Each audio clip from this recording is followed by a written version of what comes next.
The Healthcare Labyrinth Podcast is back for another episode. Join Marc S. Ryan, a veteran health plan and health technology executive, as he explores the world of healthcare. Welcome, everyone, to this edition of the Healthcare Labyrinth Podcast. My name's Marc Ryan, and it's a pleasure to be hosting the podcast, and thanks to everyone for listening in. Today's podcast, we're going to cover the recent announcement from the Centers for Medicare and Medicaid Services, CMS, and the Biden administration arriving at prices in the Medicare program for 10 retail drugs. And so this really came about due to the Inflation Reduction Act. Medicare drug price negotiations were within that act. And let's give a little bit of background on that act before we go a little further. So if we flash back to 2021, there was a dream by the Democrats to pass something called Build Back Better. And Build Back Better would have been a very, very large act covering many areas of government, climate control, healthcare, jobs, taxes, and other things. And unfortunately, Build Back Better just did not have the votes to pass.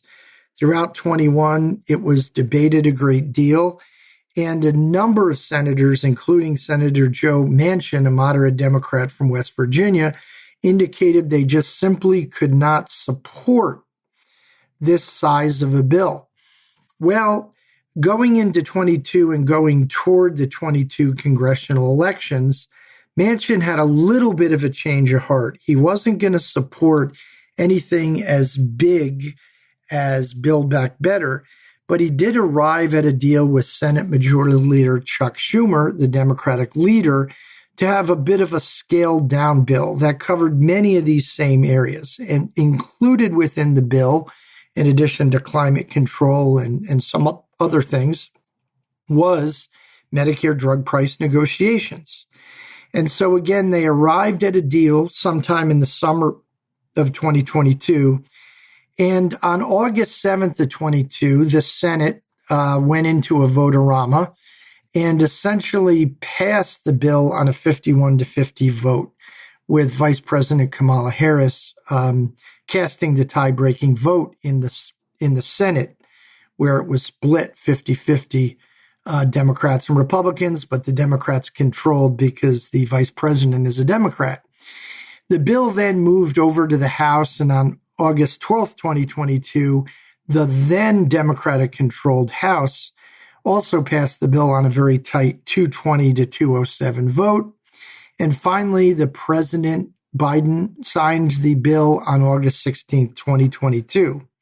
So anyway, that's a little bit of a history of the Inflation Reduction Act. Well, again, as I said, within that bill was Medicare drug price negotiations. And this modest reform allowed in about a 4-year period for about 60 drugs to be negotiated between brand drug makers and CMS, and prices set by CMS. And so the first 10 drugs are due to be price set, so to speak, as of 1/1/26. There's a little bit of a lead time in creating a process to set those prices.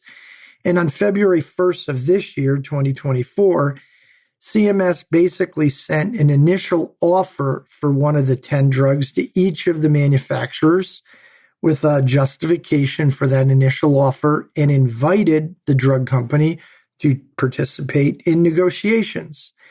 By March 2nd, each drug company was supposed to respond to the initial offer with a counteroffer. During the spring and summer of 24, CMS and the drug companies engaged in various negotiations.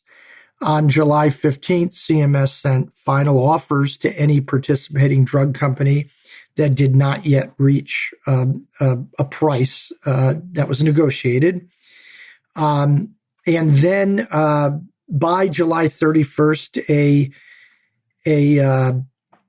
drug company would have to have accepted, so to speak, the final set price by CMS, or essentially pull its drugs out of the Medicare program. And sometime in August of 2024 is when the negotiation period ended and CMS was due to announce the 10 selected drugs. Well, they actually did so just recently. And let me tell you a little bit about the 10 drugs that were subject to negotiation. They are Januvia, Farxiga, Enbrel, Jardiance, Stelara, Xarelto, Eliquis, Entresto, Imbruvica, and various insulins. And generally speaking, these 10 drugs were selected based on tenure in the market. That's one of the provisions that allow negotiated prices, along with the fact that they are essentially high-cost drugs for Medicare. They cover many of the very big disease states, such as heart disease and diabetes and cancers and things like that, that seniors and the disabled in the Medicare program have. And so essentially those 10 drugs were announced on February 1st. And again, in August, we have those new prices being set.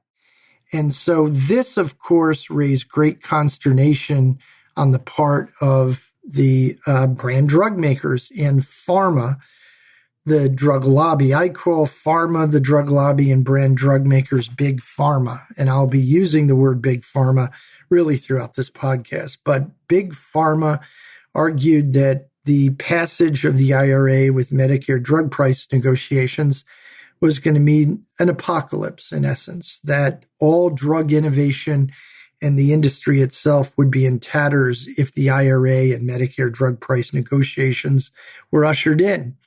Well, as we know, as is the case with almost every Chicken Little declaration, their world and ours did not come to an end. And I think the public just might see some, and I emphasize some, relief from high drug prices. And so we're going to go into that in a little more depth now that we've talked a little about the IRA and drug makers' positions in Medicare drug price negotiations here. So again, the Centers for Medicare and Medicaid recently announced that drug prices have been set for the first 10 drugs covered by the IRA for January 1, 2026. What's interesting is 5 of the drugs' prices were set through mutual negotiation between the drug makers and CMS. In fact, CMS accepted the counter proposals on 4 of them, which is very interesting. Now, the remaining 5 or half were set by CMS after negotiations failed. Then the drug makers, as I outlined earlier, had the choice to exit the Medicare program and not have their drugs covered, or accept the edict, the last best offer made by CMS. All of those 5 agreed to stay in the program, lest they lose what would still be huge revenue on their drugs in Medicare. And as we know, Medicare is the big drug utilizer out there, even compared to the commercial world that has much greater lives. So in the end, about half or so roughly negotiated prices, half or so basically accepted the final price because they had no choice or they would have had to exit the program. And we've arrived at drug prices. So even as Big Pharma agreed to the drug prices and to stay in the program, it has been excoriating the process as not a negotiation at all. Prior to the negotiations and during the negotiations, they have brought a number of lawsuits at the federal level. None of them have been successful yet at all. Most of their motions have been thrown out. In some cases, some of their cases have basically been thrown out as well. Some of them will continue on through litigation, but based on their arguments initially and some rulings we've heard from the federal judges, it doesn't sound like they have much of a leg to stand on. They're arguing there are constitutional violations and process violations and things like that. But again, judges don't seem to be buying that. So they've been suing and before and during the negotiation process. And again, Big Pharma has argued that this really isn't a negotiation. It's sort of being forced down their throat. Well, I guess I have to admit that to some degree they are right. Anytime the government has unilateral authority to impose something on you at the end, it's really not quite a negotiation. Although I would say at least 5 of the 10 drugs were actually negotiated between drug makers and CMS. But more importantly, even if it's not a true negotiation with the government, I would say that Big Pharma has never been honest or set their prices reasonably for the past many decades, and they themselves have taken advantage of the government, employer groups, and consumers again for decades. Big Pharma alone gets to set their prices unilaterally, while they enter deals with pharmacy benefit managers or PBMs to offer rebates. The discounts usually negotiated never make it to consumers in full, and perhaps not even in part. And they're really geared toward favorable placement on drug formularies. So again, Big Pharma really has not been fair to us. So it's hard to feel a lot of sympathy with their idea that the Medicare drug price negotiations are not really negotiations at all. Big Pharma also charges that the IRA's Medicare drug price negotiations are an assault on the free market. Many in my own GOP party argue this as well. But here's the truth. The drug market is anything but a free market. And as one of my favorite presidents, Teddy Roosevelt, might say, that's when it is time for the government to restore fairness and equity. Why is the drug market not a free market? Well, here are a few points. The drug supply chain is cloaked in opaqueness. It is hard to tell what prices are set and who makes what from the channel. In fact, many of the stakeholders in the drug channel do not even know themselves. The free market does not control prices. Big Pharma does. The brand drug companies unilaterally set prices for each of their drugs. Big Pharma benefits from billions in government funding, yet none of it goes to reducing drugs' introduction prices. Annual price hikes occur with abandon, even after exorbitant prices are set on introduction. Big Pharma has used its power to delay entry of lower-cost generics, including bringing lawsuits challenging generic entry, making cosmetic changes to drugs to protect patents and market share, previously entering into agreements with generic drug makers to delay introduction, and much, much more. Dividends, marketing, executive compensation, and stock buybacks usually have budgets at Big Pharma that are greater than the research and development they say they invest in. This shoots down the idea that Big Pharma somehow cares about the health and well-being of the American public. And last, American drug prices far exceed those in the other developed countries.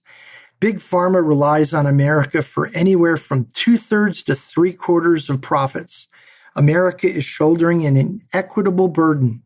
Big Pharma has agreed to, or stomachs, demonstrably lower prices in other developed nations set through similar price-fixing schemes. Yet it is trying to shoot them down here and take advantage of the American public. Note that many of the big pharma companies are multinational companies based in other developed nations. With that explanation, we'll take our first break and we'll be right back. The Healthcare Labyrinth is no ordinary website.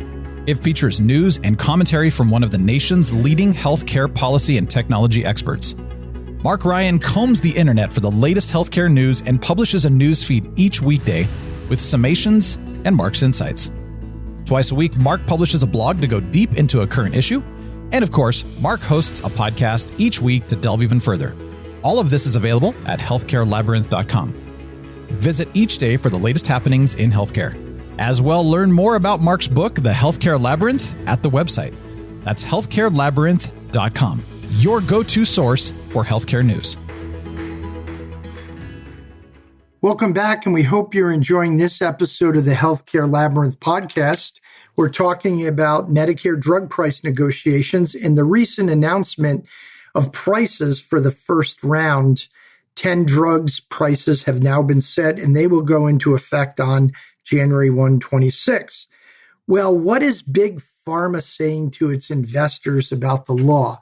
Well, While big pharma and business groups have funded lawsuits attacking the law, the brand drug companies have been assuring investors that all will be okay and that their profitability will not take a hit. That speaks volumes to me. I have no doubt that some things will change within the drug market, but I do not believe that drug innovation will be fundamentally changed for the bad. In fact, in many ways, the current system does not force drug makers to invest in areas that will bring the greatest benefit to society. They invest in areas that bring them the best returns. So that could change too. Big Pharma has gone down the road of a disingenuous campaign on Capitol Hill, arguing the real problem is PBMs. But the fact is that over 75% of all dollars spent on brand drugs go to drug makers, not the rest of the supply chain. Thus, it stands to reason that while PBMs might need reform, drug makers, particularly brand makers, need the greatest reform. As the program rolls out, it may be the case that margins will contract some over time, but Big Pharma sits on the best profits in the healthcare world. Numbers vary based on how one calculates it, the year, and the company. But in general, Big Pharma's margins are between 15 and 20% annually for these brand drug makers. This compares with the now regulated margins of insurers via the minimum medical loss ratio of about 5%. So there's a dramatic difference. What has been achieved with the first 10 drugs? The Biden administration and CMS say that if the new prices had been in effect last year, Medicare would have saved an estimated $6 billion, or approximately 22%, across the 10 selected drugs. The negotiated prices range from 38 to 79% discounts from list prices. About 9 million people with Medicare use at least one of the 10 drugs. In addition to government savings, Medicare beneficiaries with prescription drug coverage will see savings of $1.5 billion in their personal out-of-pocket costs in 2026. Medicare enrollees paid a total of $3.4 billion in out-of-pocket costs in 22 for these drugs. Overall, total Part D gross spending for the 10 selected drugs more than doubled from 2018 to 22, from about $20 billion to about $46 billion, an increase of 134%. The drugs accounted for $56.2 billion in Medicare spending, or about 20% of total Part D gross spending in 2023. The Congressional Budget Office had estimated $100 billion in savings over 10 years from drug negotiations and $3.7 billion savings in the first year. So the first year negotiations appear to have topped that, with first year savings again of about $6 billion. Notwithstanding the savings, the changes so far, and likely as more drugs roll out, will constitute incremental, not radical reform. So let's take our next break and we'll tell you why I think that is so. Lilac Software is proud to work with the Healthcare Labyrinth website to educate people on the healthcare system. At Lilac, we believe transparency is so important in healthcare. The healthcare system is opaque, and Lilac is trying to bring clarity to data and unleash the best member care, reduce costs, and improve outcomes.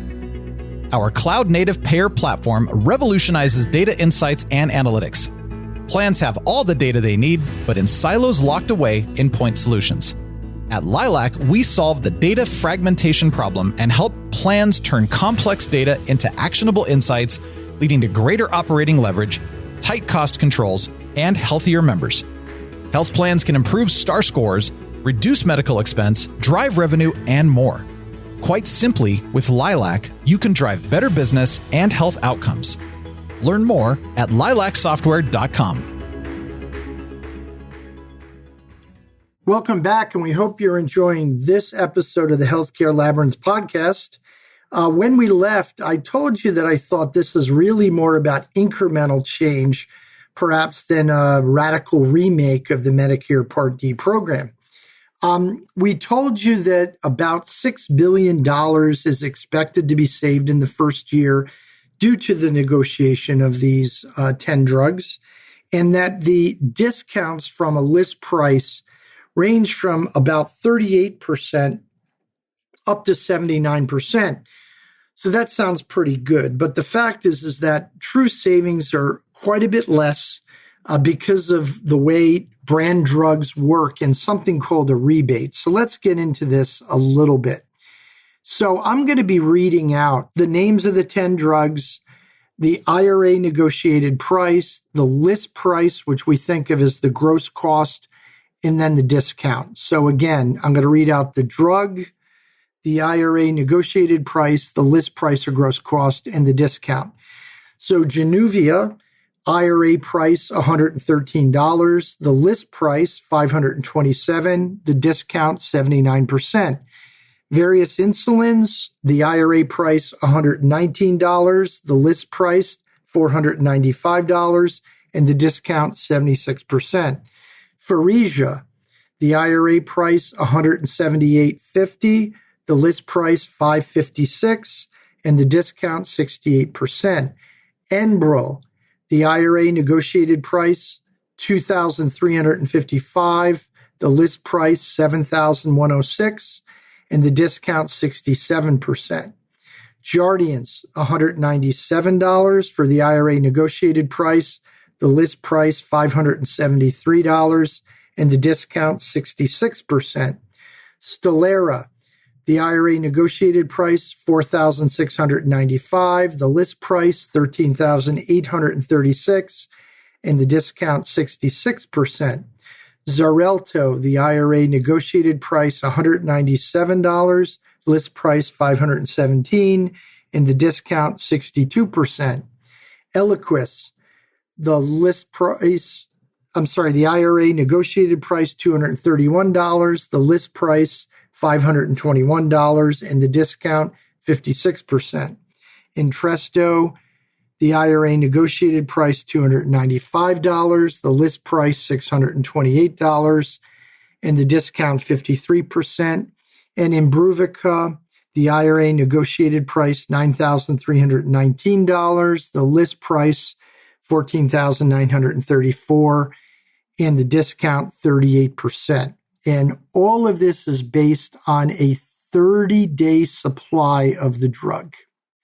So as noted again, the discounts from the list price are anywhere from 38% to 79%.